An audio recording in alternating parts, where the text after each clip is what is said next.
बिस्मिल्लाहिर्रहमानिर्रहीम। पहले तो मैं दोस्तों को पीटीआई के वेलकम करता हूँ। मौलाना साहब ने ख़ुद इनको वेलकम किया है और काफ़ी लंबी चौड़ी गपशप हुई है। दोस्त आज काफ़ी वक्फे के बाद तशरीफ़ लाए थे और वो राब्ते जो कि दरमियान में रुके हुए थे वो आज बहाल हुए हैं। कुछ बातें जो है जो इनकी और गवर्नमेंट के मुज़ाकरात चल रहे हैं उस हवाले से इन्होंने मौलाना साहब को अपडेट किया है और सारी तफसील बताई है कि क्या क्या बातें हुई हैं या किस बातों की वजह से जो है ना वो मामला अब तक रुके हुए है कि इसके बेहतर विटनेस या ये बता सकते थे, ये बेहतर विटनेस है, ये दोस्त बता सकते थे या नून के लोग जो हैं वो बता सकते हैं। दूसरी बात जो उसमें अहम थी इलेक्शन कमीशन के हवाले से धांधली की पैदावार है। जो कुछ यहाँ पे इस इलेक्शन में जो लोग बैठे हुए हैं जिस तरह से भी हुआ है उसमें मेजॉरिटी जो है धांधली के नतीजे में इस इलेक्शन में आए हैं। तो अब चूँकि चीफ इलेक्शन कमिश्नर और बाकी दो मेंबरान का इंतखाब होना है और पीटीआई एक बड़ी जमात के तौर पे तशरीफ़ लाई थी कि जी इसमें जो है वो कोई ऐसा कंसेंसस डेवलप किया जाए जिसके नतीजे में कोई बेहतर इलेक्शन कमीशन आ सके या ये दो मेंबर्स और इलेक्शन कमीशन। और तीसरी बात इन्होंने कहा था कि ये 1 पॉइंट एजेंडे पे जो है वो कुछ दस्तूर की मुताबिकत में आगे मिलजुल के चलना चाहते हैं। और ये जो तीसरा नुक्ता है, बाकी दो चीज़ें तो उसमें पहली चीज़ तो एक इतला की हद तक थी, दूसरी जो है वो इनको हमने बताया कि इसके ऊपर आप भी थोड़ा होमवर्क कर लीजिए, हम भी होमवर्क करेंगे। मगर इसका फ़ायदा बज़ाहिर इसलिए नहीं होता कि फ़खरुद्दीन जी इब्राहीम जैसा ईमानदार आदमी भी नाकाम हो गया था। जब तक उसका इंफ्रास्ट्रक्चर मौजूद ना हो, जब तक वो मुदाखलत जो कि इलेक्शन में होती है वो ख़त्म ना हो, उस वक्त तक जो है वो आप किसी को भी बिठा लें उसका नतीजा कोई नहीं निकलेगा। तीसरी बात जो मिलजुल के चलने की के हवाले से अपोजिशन लीडर साहब ने बताया, जनरल सेक्रेटरी साहब ने बताया पीटीआई के, तो उसमें मौलाना साहब का और जेयूआई का अपना एक मिजाज है। वो मिजाज ये है कि जब तक वो अपनी जमात से इजाज़त नहीं ले लेते, मामलात को अपनी जमात के अदारों के सामने नहीं रख लेते, उस वक्त तक कोई ऐसी बात कंफर्म नहीं कर सकते। तो वो बात जो है वो अंडर कंसिडरेशन आ गई, इन्होंने बताया सारा कुछ, इन्होंने एतमाद में लिया, इनके प्रपोजल्स आ गए।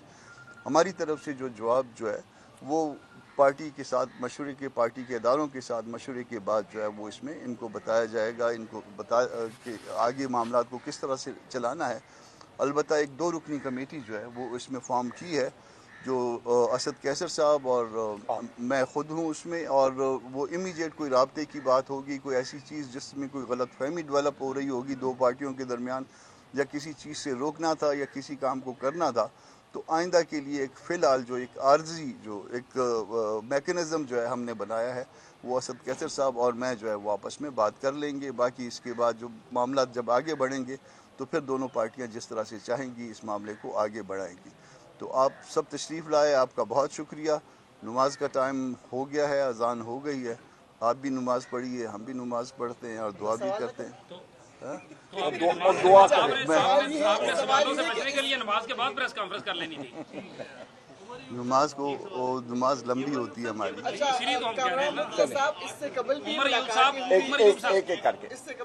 जिस दोस्त ने जिस साथी से सवाल करना है उससे करना। सबसे पहले सवाल करना है कि इससे कबल भी पाकिस्तान तहरीक इंसाफ की आप लोगों से मुलाकातें हुई साहब की, फिर दरमियान में यहाँ पर हुकूमत के साथ ही मुज़ाकरात की बात चली, बेल ग्रुप में मुज़ाकरात जारी रही और मौलाना रहमान साहब को जो है नज़रअंदाज किया गया। तो क्या इनके साथ, ये सवाल मेरे से तो नहीं बनता, आपसे ही है, तो क्या अब पुरानी जो चिपकलिश थी उनको बुला नहीं, कोई चपकलिश नहीं है। देखिए, हमने जो चपकलिश उससे 26 अमेंडमेंट से पहले थी कभी, तो हमने उसको ख़त्म कर दिया था, भुला दिया था।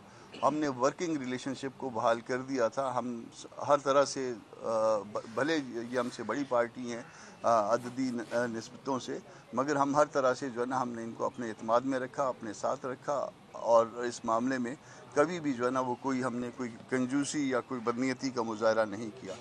अभी भी एक वक्फा यकीनन आया है, मगर वो वक्फा भी मेरा ख्याल है किसी बुरी नीयत के साथ नहीं है। आप कह सकते हैं कि हमारी कोताही है, आप कह सकते हैं इनकी कोताही है, हम में से किसी की कोताही हो सकती है, मगर वो कोताही को कोताही के हिसाब में लेकिन। एक सवाल कामरान साहब आपसे और एक उमर यूब साहब आपसे। उमर यूब साहब, आप ये बताएं कि जिन कोशिशों में आप लगे हुए थे, वो जिस तरह वो कहते हैं ना कि मछली पत्थर चाट के वापस आ जाती है, तो क्या आप वहाँ पे आपको पत्थर आगे नजर आया और आप वापस आ गए? और दूसरा, आप लोग भी कामरान साहब यहाँ गुफ्तगू करते हुए हमसे ही कहते रहे हैं कि ये कहीं क्लियर तो हूँ कि इन्होंने जाना किधर है, एस्टेब्लिशमेंट से मुज़ाकरात करने हैं, हुकूमत से करने हैं, हमसे करने हैं, करना क्या है? क्या ये क्लियर हो के आगे आप?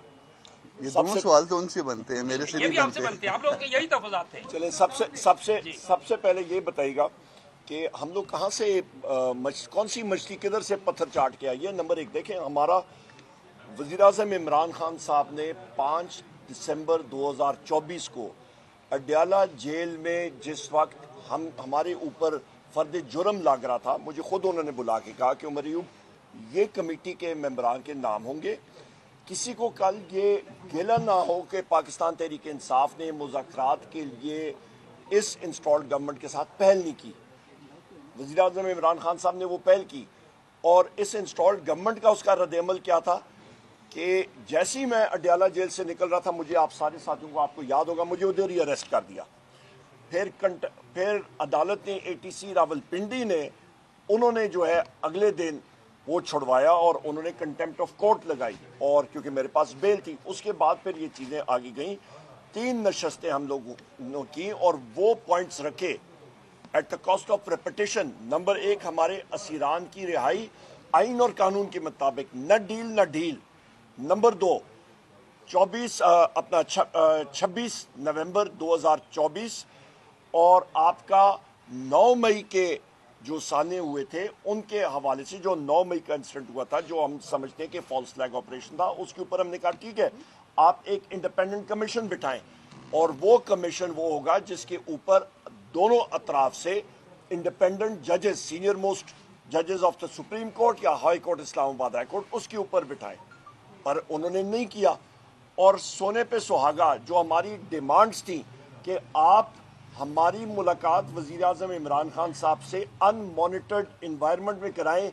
यहाँ पे वो तारिक अजीज साहब कहते थे सुनते कानों देखती आंखों, तो वो कम अज़ कम वो सुनती आंखें और कम अज़ कम मॉनिटरिंग ना करें। उन्होंने अपने इलामिया में इसके साथ हमारी तायद की, पर वो करा नहीं सके।